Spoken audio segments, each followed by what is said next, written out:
SecureNinja is once again in Singapore, a city known for its clean streets and subways. In fact, there are signs everywhere in Singapore's mass transit showing hefty fines for smoking, eating and drinking, carrying flammable items, and you can't even bring the famous durian fruit here because of the smell. It kind of smells like rotting garbage. It's all in an effort to keep things nice and tidy. And just like there's massive fines for littering in Singapore, there can be massive penalties for not disposing of your data correctly.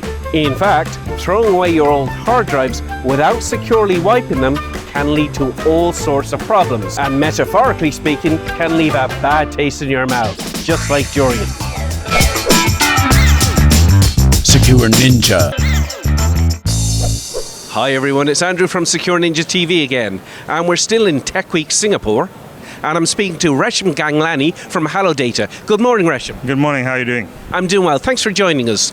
Resham, I was listening to your talk yesterday. You did one of the keynote speeches. It was very interesting. You were talking about secure data erasure. Do you want to tell us what is secure data erasure versus just deleting files? Sure, we represent Certus Software from Germany, and we talked about secure data erasure.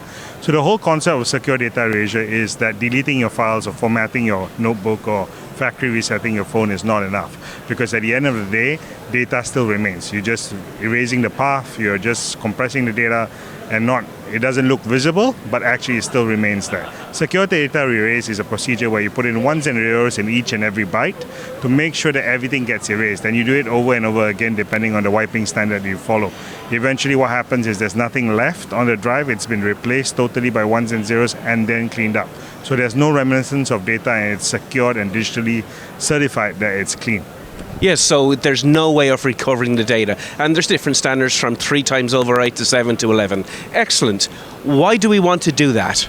So you can see, like, we have a lot of data protection laws that have come on in the world. So from a personal perspective, we want things to be not have our data on it or not have our personal stuff on it. But corporations also have business plans, accounting, information, and personal data of customers as well. So they need to ensure that this gets erased and certified and audited, right? Because it's very important. Otherwise, they face fines. Like, there was a data center breach that Morgan Stanley paid about $50-60 million as a fine for a few lost drives. And can you imagine that? For $60 million fine for something they could have done in maybe $50-100, as a service. So it's something that's driven by regulation, but it's also driven by compliance and the basic need to make sure that you don't leave anything behind. Excellent. Now, hard drives are fairly inexpensive nowadays. You can buy enterprise hard drives in bulk for $60-100, so not that expensive.